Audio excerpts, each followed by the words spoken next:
ahead of the consecration of Ram Mandir on 22nd January. Preparations are in full swing and excitement and enthusiasm is bubbling on the ground. Invitations for Pran Pratishtha have been sent to many leaders, and the first invitation was in fact sent to Prime Minister Modi. PM Modi will also inaugurate the airport and railway station and also conduct a roadshow and public gathering in Ayodhya. All of this, of course, is in alignment with the government's vision of making Ayodhya a cultural hub, a center for pilgrims as well as a smart city. Joining us is my colleague Akhand Pratap Singh. Akhand is, of course, joining us on the broadcast via the phone line. Akhand, over to you. What details can you give our viewers regarding Prime Minister Modi's visit to Ayodhya on 30th of December?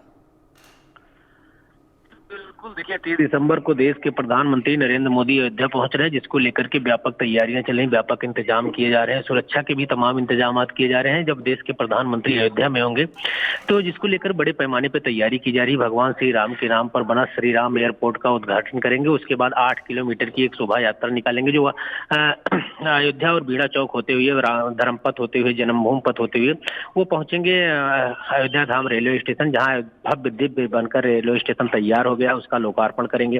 तो प्रधानमंत्री जिस तरीके से प्रधानमंत्री का दौरा है, लगातार अयोध्या में तैयारियां चल रही हैं। जो साधु संत के लोग हैं वो भी काफी आह्लादित है, क्योंकि देश के प्रधानमंत्री ने भगवान रामलला के प्राण प्रतिष्ठा में शामिल होंगे और वही देश के प्रधानमंत्री हैं जो भगवान रामलला के मंदिर के पक्ष में फैसला आया था, तो मंदिर की आधारशिला रखी। तो माना जा रहा है कि जब देश के प्रधानमंत्री अयोध्या में होंगे, तैयारियां व्यापक होंगी, तैयारियां पूरी कर ली जाएंगी और अयोध्या को एक नई बड़ी सौगात मिलने जा रही है, अयोध्या रेलवे स्टेशन और भगवान श्री राम की एयरपोर्ट के नाम से।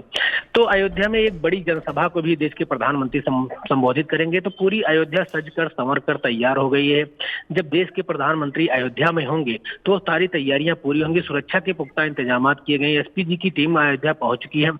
तो लगातार अयोध्या में सीसीटीवी कैमरे से हर व्यक्तियों पर निगरानी भी रखी जा रही है कि हर जितनी गाड़ियां आ रही हैं उनकी स्कैनिंग हो रही है, सीसीटीवी कैमरे लगाए गए हैं। तो पूरी अयोध्या इस समय सुरक्षा की दृष्टि से और भगवान Seems to be a connectivity issue at your end, Akhand. Meanwhile, let's take a look at some of the reports that our colleagues have in fact filed from Ayodhya. They will in fact take you viewers through what exactly is transpiring on the ground, what transformation is being made in Ayodhya, the scale of the development projects and of course the enthusiasm on the ground.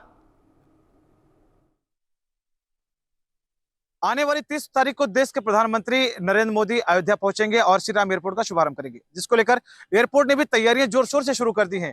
उसने वो सभी संसाधन इकट्ठे करने शुरू कर दिए हैं जिसकी एयरपोर्ट को खास जरूरत होती है। जो बचे हुए कार्य है उसको टचअप देने का कार्य बहुत जोर शोर से चल रहा है। तो वहीं जो यात्रियों के लिए सुविधा देने का कार्य है वो भी एयरपोर्ट ने तैयारियां करनी शुरू कर दी है। मेरी मौजूदगी में श्री राम एयरपोर्ट पर आप तस्वीरें में देखिए, ये बस पहुंच चुकी है श्री राम एयरपोर्ट। एक्सक्लूसिव तस्वीर आप इंडिया न्यूज पर देख रहे हैं। ये बस पहुंच चुकी है जिस पर सवार होकर सभी यात्री टर्मिनल से इस पर बैठकर रनवे तक जाएंगे और रनवे से जहाज पर सवार होकर अपने गंतव्य स्थल की तरफ जाएंगे। तस्वीरें देखिए, ये बस पहुंच चुकी है श्री राम एयरपोर्ट। बिल्कुल ताजी अपडेट आपको, बिल्कुल एक्सक्लूसिव तस्वीर आप इंडिया न्यूज पर देख रहे हैं।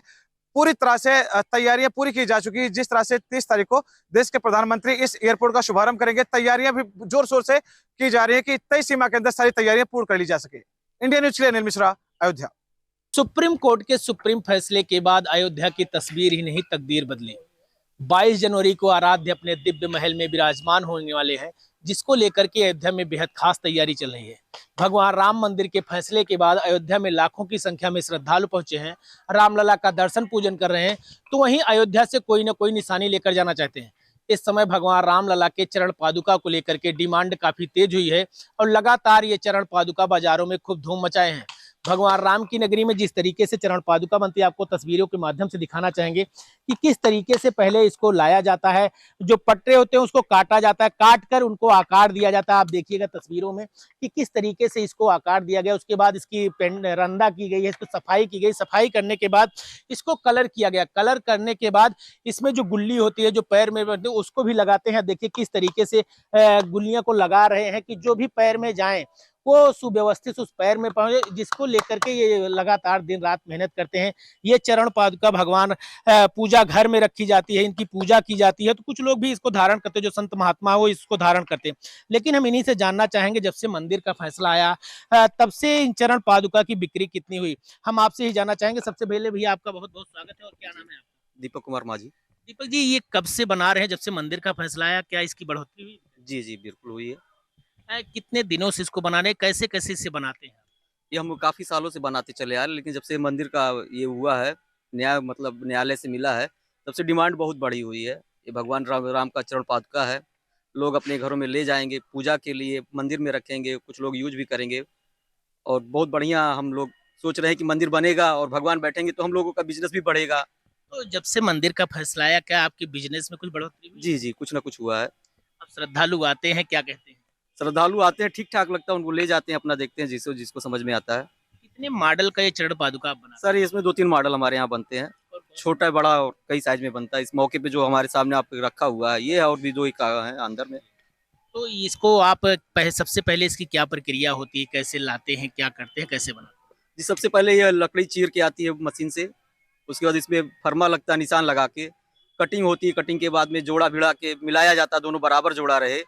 रंदा लगता है, रंदे के बाद कलर होता है, घोटैया होता है, उसके बाद में खूंटी लग के तैयार होता है, जो आपके सामने तैयार चरण पादुका है। तो लगभग कितने चरण पादुका एक दिन में सेल? सर कम से कम ये मान के चलिए 30 से 40 दर्जन खड़ाऊं बन जाता है। इसकी कीमत है, जो लागत होती है, कितनी होती है? सर लागत मान के चलिए एक चरण पादुका की लागत 30 से 40 रुपया है। तो इसको कितने दिनों से आप और आपका पूरा परिवार बना रहे हैं? सर काफी अरसों से बनाते हुए आए हैं, लेकिन इस समय ज्यादा डिमांड है, बन नहीं पा रहा है। क्या ये चरण पादुका आप रामलला को भी समर्पित करेंगे? जी हम बिल्कुल करना चाहते हैं, अगर वहाँ मिलता है समय, मौका मिलेगा तो हम बिल्कुल चरण पादुका वहाँ भगवान को देंगे। तो आपने देखा, जो भी राम भक्त हैं, जो भी भगवान राम की नगरी में चाहे चरण पादुका बनाने हो या फिर अन्य चीजों को लेकर के जो डिमांड है वो काफी तेज हो रही है। लोग अपने आराध्य को एक नए तरीके से अपना समर्पण देना चाहते हैं। इनकी कई पीढ़ियां, कई अरसे से ये खड़ाऊ बना रहे, खड़ाऊ यानी चरण पादुका बना रहे, तो इनकी भी डिमांड काफी तेज हुई और इनके व्यापार में दोगुने की वृद्धि हुई है। अखंड Pratap Singh, India news, Ayodhya. For more such videos, subscribe to the NewsX YouTube channel, hit the bell icon.